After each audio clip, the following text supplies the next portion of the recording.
阿里山风景管理处延续14年浪漫的传统，虽然有新冠病毒，也是照常来举办阿里山新木卡的婚礼，嘛会当选择伫成功下来举办着婚礼。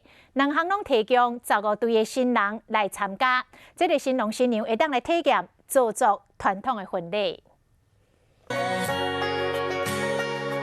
全台湾有名阿里山看日出，和3000年历史的新木做伙举办婚礼，浪漫又搁特别。这是阿里山14年来招牌的行程之一，已经祝福过一对搁一对的新人。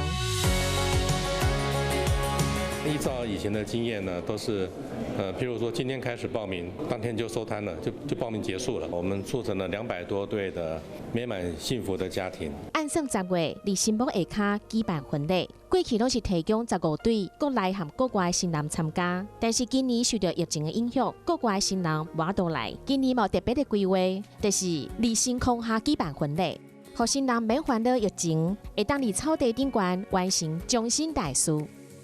参加我们这个浪漫旅程的那个朋友呢，应该在15000到2万人之间。阿里山婚礼小屋，奋起湖的幸福金砖。 到阿里山办婚礼，还可以当选在地礼物，亲像茶米，还有白米，包装嘛真喜气，就是要祝福每一对新人会当快乐幸福。